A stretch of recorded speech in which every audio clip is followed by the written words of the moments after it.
నమస్కారం. ఆంధ్రప్రభ భక్తి ప్రేక్షకులకు స్వాగతం. నేను లక్ష్మి. ఓకే అదమ్మా. అమ్మ. చాలా బాగా చెప్పారు. చ ఇప్పుడొకసారి సందేశాలేంటో చూద్దాం. ఓకే. అడగండమ్మా. అమ్మ మొదటి సందేశం చూద్దాము.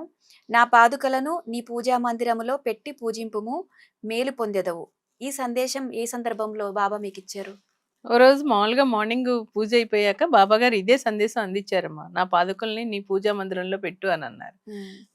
మనకు అసలు వచ్చే ఆలోచన ఏంటి? పాదుకులు అన్నారు. హ్మ్. ఓకే, చిన్న ఏదన్నా పాదుకులు స్వామివారి పాదుకులు తీసుకోవాలేమో అని చెప్పి నేను అలా ఆలోచించాను. హ్మ్. ఓకే, ఏదన్నా షాప్కి వెళ్ళి పూజా స్టోర్కి వెళ్ళి ఒక హ్మ్. చిన్న సైజు పాదుకులో లేకపోతే వెండి పాదుకులో ఏదో ఒకటి బాబా గారికి తీసుకొద్దాంలే అని చెప్పి అలా అనుకున్నాను అనమాట. ఓహో, అవి పెట్టి పూజించమంటున్నారులే అనుకొని అలా అలా అనుకున్నాను. హ్మ్. ఇది చెప్పి బాబాగారు చెప్పాక ఒక వారం కూడా గడిచింది. ఏదో ఒక పూజా స్టోర్‌లో లేదు, మా అమ్మగారితో ఎళ్లి వెండి చిన్నయి సైజు ఒక అరచెయ్యంత సైజు పాదుకులు కొనుక్కొచ్చాను. సరే, ఓకే, బాబాగారు చెప్పారు కదా! ఈ విధంగా పెట్టి పూజించమంటున్నారు అని చెప్పి నేను అలా అనుకున్నాననమాట. అలా అనుకుంటే మేము విజయవాడలో సత్సంగాలనేది జరుగుతా ఉంటాయి. సో, ఒకరోజు ఒక డివోటీ వచ్చి ఎలాగంటే షిరిడీలో బాబాగారు స్వయంగా మహల్సాపతి గారికి బాబాగారి పాదుకులను కఫ్నీ ఇచ్చారమ్మా. అది గుర్తుగా. వాళ్ళ తరతరాలు వాటి మీద జీవనోపాధికని అది హ్మ్. మామూలుగా ఇలా మన డివోటీస్ ద్వారానే తెలిసింది ఆ విధంగా. హ్మ్. అప్పట్లో బాబాగారు బతుకున్న రోజుల్లోనే మహల్సాపతి గారికి హ్మ్. ఇచ్చారనమాట. అవి మహల్సాపతి గారి ఇంట్లో ఎప్పుడూ ఉంటాయన్నమాట. అవి ఒక 20 సంవత్సరాల క్రితం ఎలాగంటే ఆళ్ళు ఆ పాదుకల్ని ఒక్కొక్క ఊరికి తీసుకొస్తున్నారు. ఎవరైతే తెప్పించుకుంటున్నారో అయి తీసుకొస్తున్నారనమాట. ఎక్కడ షిరిడీ నుంచి హైదరాబాద్ కావాలంటే హైదరాబాద్, విజయవాడ కావాలంటే విజయవాడ, ఏ ఊరు వాళ్ళైనా డివోటీస్ మా ఇంటికి తీసుకురండి ఆ పాదుకులు అనంటే, అంటే మనకెలా అనిపిస్తది? స్వయంగా బాబాగారు వచ్చినట్టే అనిపిస్తది. ఆ రోజుల్లో బాబాగారు యేసుకున్న పాదుకులంటే మరి మనకెంతో చాలా ఆనందంగా ఉంటది కదా! హ్మ్. అలాగనే అనుకుంటాం గదా! సరే అని ఇలా అని నాకు తెలిసింది ఒక డివోటీ ద్వారా. మేడం, ఇవాళ బాబాగారి పాదుకులొస్తున్నాయి షిరిడీ నుంచి. పలానా గుడిలోకొస్తున్నాయి అని చెప్పనన్నారు. అనంటే, మీరు ఇంటికి కూడా తీసుకొస్తారా అని చెప్పనన్నాను. అంటే, ఉన్నారు మేడం, భక్తులున్నారు. షెడ్యూల్ అంటే ఒక గంట సేపు ఉంచుతారనమాట. మన ఇంటి సభ్యులు లేదంటే మన చుట్టూ పరిసరాలు ఫ్రెండ్స్ వాళ్ళందరూ ఉంటే మనం పిలుచుకోవచ్చు. పిలుచుకొని బాబాగారి పాదుకులొస్తున్నాయి ఇవాళ అని చెప్పి ఓ చిన్న అక్కడ పెట్టి బాబాగారికి అలంకరించి పూలయి పెట్టుకొని ఏదైనా ప్రసాదం నైవేద్యం పెట్టుకొని అందరం కలిసి ఒక ఆరతి పాట పాడుకుంటే బాగుంటది కదా అని చెప్పి అందరికీ తెలియపరచడం అవుతుంది. అలా ఒక్కొక్కళ్ళ ఇంట్లో ఒక్కొక్క గంట ఉంచుతారనమాట.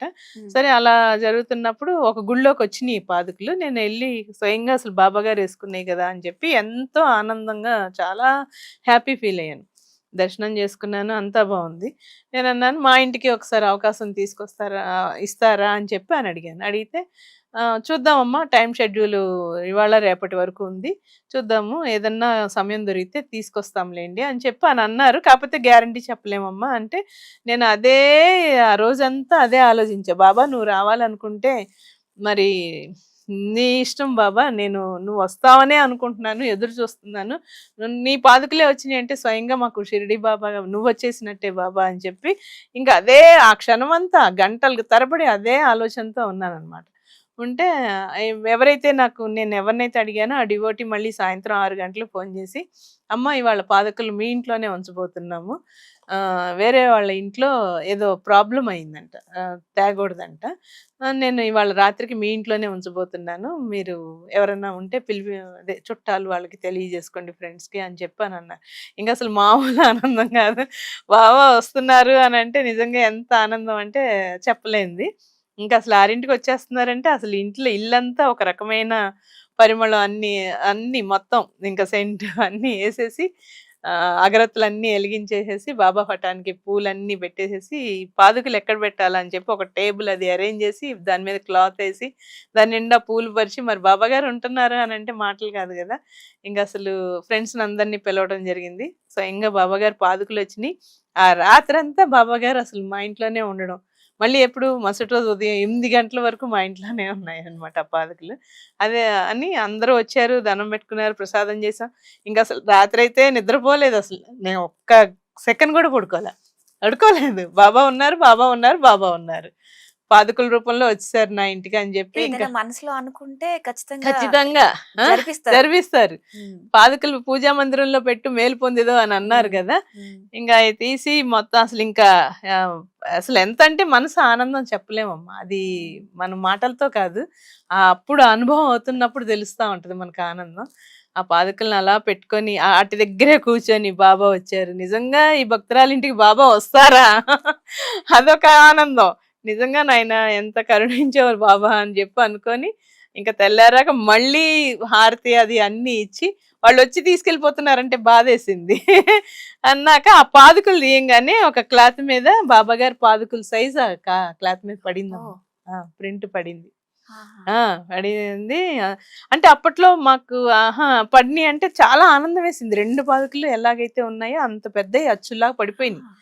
పడిపోతే అంటే దాన్ని కింద క్లాత్ వేసారా క్లాత్ మీరు? ఏసి పెట్టాం గదా. ఉమ్, అక్కడ బాబా అలా నుంచొని పోయినట్టు బాబా గారి పాదుకలు. ఉమ్, పాదుకలు ఉండేయొచ్చి ఉమ్.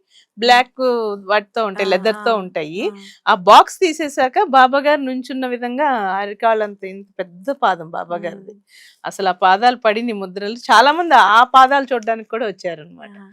నా వచ్చి చాలా భక్తురాలు మంది పాదాలు చాన్నాళ్ళు వెళ్ళిపోతుంటే బాధపడుతుంది బాధపడి చాలా అందుకని. బాధ. నేనే ఇక్కడ స్థిరంగా అదే. ఆ. ఉండిపోతున్నాను అని చెప్పి నిదర్శనం చూపించారమ్మా. ఉమ్, అసలు ఇప్పుడు అప్పుడే స్టార్టింగ్ బాబా మీద అమితమైన ప్రేమ రావడం, అలా చిన్న వయసే అప్పుడు, ఎంత కూడా లేదు, 23 అలాగుంది. అసలు అలా ఎంత ఆనందం అంటే మామూలు ఆనందం కాదు, చాలా మీరు ఆనందం వేసింది. చెప్తుంటే కలికాలంలో కూడా ఇలా జరుగుతాయా? ఇంత మహిమలు జరుగుతాయమ్మా ఉన్నాయా మన అన్న డౌట్ వస్తుంది. లేదమ్మా, ఖచ్చితంగా ఉమ్, ఉంటాయి. కలికాలం అని కాదు, మనం ఇప్పుడు ఇంకా ఈ అది మీ నమ్మకం. కలికాలంలోనే భగవంతుడిని ఎక్కువ ఆరాధిస్తే ఉమ్, కలి మనల్ని ఏమి చేయడమ్మా. అదే చెప్పారు దత్త గురు చరిత్రలో కూడా ఉంది. ఎవరినైతే భక్తులనైతే ఇబ్బంది పెట్టద్దని చెప్పి కలిపురుషుడికి చెప్పడం కూడా జరిగింది. సో అది మళ్ళీ ఒక చాప్టర్ అనుకోండి. మనకు ఎటువంటి ఇబ్బంది అనేది రాదు. భగవంతుడు ఉన్న స్థలం కానీ, లేకపోతే మన ఆలోచన విధానం భగవంతుడి మీద ఉన్నా కూడా ఎటువంటి ఇబ్బందులు అయితే ఎదుర్కోవాల్సిన అవసరం అయితే ఉండదమ్మా, నేను చెప్తున్నాను.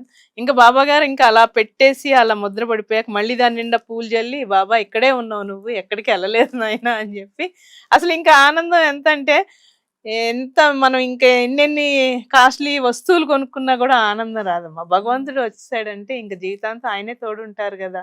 ఉమ్, నాకు అభయం కూడా ఇచ్చారు, నీ ప్రతి క్షణం నిన్ను కంటికి రెప్పలా కాపాడుకుంటానని కూడా అభయం ఇచ్చారు. ఉమ్, ఇంక సరే బాబా అని చెప్పి ఇంకా అలా నిత్యంగా బాబా అది క్లాత్ మడత పెట్టి బీరువాలో భద్రపరిచేసాం అనమాట. తర్వాత ఒక వారం ఉమ్, రోజులకి ఆ ఉమ్, ముద్రలు అలాగే ఉన్నాయి. ఉమ్. ఇంకా మరి ఏదన్నా డస్ట్ అది పడుతుందిలే అని భద్రంగా ఆ క్లాత్ అలా పెట్టేసుకున్నాం అనమాట. ఇప్పటికి ఉందా మీ దగ్గర? ఉంది, చెన్నైలో ఉందండి. ఆహా, ఓకే. ఇంకా అందుకని ఇంకా అదే బాబాది ఏ లీల జరిగినా కూడా ఎంత ఆనందం అంటే అమితమైన ఆనందం అన్నమాట. బాబా పాదుక రూపంలో ఎప్పటికీ వస్తున్న నాతోనే ఉన్నాడు బాబా, నా ఉన్నారు వెంటే బాబా అని ఉన్నాడని చెప్పి చాలా గట్టి నమ్మకం కలిగిపోయి నమ్మకం ఉంటది మీకు. బాగా. ఆ వచ్చిన వాళ్ళకి కూడా ఇంకా ఆనందం వేసింది. అసలు ఉమ్, షిరిడి నుంచి రాణి పాదుకులు తెప్పించింది. అసలు ఉమ్, నేను అనుకోలే, ఊహకు కూడా అనుకోలే. ఆయన మా ఉమ్. ఇంట్లో రాత్రి ఒక గంట ఇచ్చినా మీరేదో చాలే అనుకున్నా. కొనుక్కొచ్చి పెడదాం అనుకున్నారు పూజా అనుకున్నాను మందిరంలో, కానీ అరగంటలో అరగంట ఉంచుతారు అనుకున్నాను. ఉమ్, ఒక్క అరగంట కాదు బాబు, నేను అడిగింది ఏంటంటే ఒక 10 నిమిషాలన్నా రా బాబా అని అడిగాను. ఉమ్. 10 నిమిషాలు కాదు, కొన్ని గంటలే జీవితాంతం ఉండిపోయారు ఇప్పుడైతే. కొన్ని గంటలే నా ఇంట్లో ఉన్నారు. మరి రాత్రి సాయంత్రం 6ంటికి వచ్చి మార్నింగ్ 8 దాకా ఉన్నారంటే మరి 14 గంటలు నా దగ్గర ఇప్పటికీ ఉన్నట్టే ఇంకా. ఉన్నట్టే. ఇంకా అప్పటి నుంచి ఇంకా అలాగా బాబా సేవ, బాబా భజన, ఏదైనా ఓకే. మన ఇంట్లో నాకు నచ్చిన విధంగా నా పూజా తంతు అలా మొదలైపోయింది అనమాట. వచ్చేసారుగా ఆయన. ఉమ్, ఏదో మన మనసులో అంత బలీయమైన కోరిక ఉన్నప్పుడు బాబా రాకుండా ఎలా ఉంటారు చెప్పండి. ఉమ్, ఇంకా అందుకనే వచ్చారు. ఎలా 2-3 సార్లు కూడా రావడం జరిగింది, అలాగా సందర్భం జరిగింది. ఉమ్, మళ్ళీ ఈ మధ్య షిరిడి వెళ్ళినప్పుడు కూడా మేము మహల్సాపతి గారిని కలిసాము. రాణి నువ్వు ఇక ఎప్పుడు ఏదన్నా నువ్వు ప్రోగ్రామ్ పెట్టుకుంటే ఖచ్చితంగా వస్తామని చెప్పి వాళ్ళు ఫోన్ నెంబర్ ఇవ్వడం జరిగింది. ఈ మధ్య ముందు బాబా మరి ఎప్పుడు రావాలనుకుంటున్నారో బాబా గారి నిర్ణయం మీద మళ్ళీ నేను అదే సేమ్ పాదుకలు అలాంటి తెప్పిద్దామనే ఆలోచనతో ఉన్నాను. అది బాబా గారి ఆశీర్వాదం. ఆ సమయం సందర్భం ఎప్పుడు వస్తుందో ఇంకా అంతా బాబా గారి దయ్యే. అలా ఓకే. బాబా పాదుకలను పూజా మందిరంలో పెట్టుకొని పూజించు, నీకు మేలు పొందుతావు అంటే ఇప్పటి వరకు కూడా బాబానే నన్ను కాపాడుతానే వస్తున్నారమ్మా. అది ఉమ్, మటుకు 100% కరెక్ట్. ఆ ఆనందం, ఆ ఇది నా నా మనసుకి నాకు తెలుసు. ఓకే. బాబాని నమ్మితే అసలు ఇంకా జీవితం అనేది బాధ అనేది ఉండదు. ఎట్లాగైనా మనం ఉంటాయి ప్రారంధాలు అనేది తప్పవు కదా, వస్తాయి. వచ్చినా కూడా వాటిని తట్టుకునే శక్తి అయితే బాబా గారు ఇస్తారు. అలాగే ఇది మీరు చెప్తుంటే చాలా మళ్ళీ మిరాకిల్ ఉన్నాయి. ప్రతి ఒక్క సందేశం కూడా ఒక్కొక్క మిరాకిల్ అద్భుతంలా లేదు అనిపిస్తూ ఈసారి ఉంటది. పాదుకులు తెచ్చినప్పుడు మీ ఆంధ్రప్రభ ఛానల్ వాళ్ళనే పిలుస్తాను. ఓకే. అప్పుడు డైరెక్ట్ లైవ్ వీడియో తీద్దరు కానీ నేను ఖచ్చితంగా చెప్తాను. వస్తాం. అది ఆ, ఖచ్చితంగా ఈ సరే ప్రోగ్రామ్ అమ్మా. అతి అంటే త్వరలోనే మేము జరగబోతుంది. మీరే కాదు మిగతా వ్యూవర్స్ భక్తులే కూడా తప్పకుండా చూడగలుగుతారు అదే ఖచ్చితంగా. అందుకని సరే అమ్మా. తప్పకుండా అరేంజ్ చేస్తాను. బాబా ఆశీర్వాదం ఉంటే మనం ఎట్లాగైనా ఈ రోజు అంటే రేపే జరగచ్చేమో మనం చెప్పలేం కదా, అట్లా ఆ అంతే. సమయం కోసం మీ వేచి చూద్దాం. విషయంలో అయితే రేపు కూడా రేపు కూడా జరగచ్చు, జరగచ్చు, మరుక్షణం కూడా మరుక్షణం కూడా జరగచ్చు ఏదన్నా. జరగచ్చు. ఓకే ఓకే అమ్మా, చాలా బాగుంది.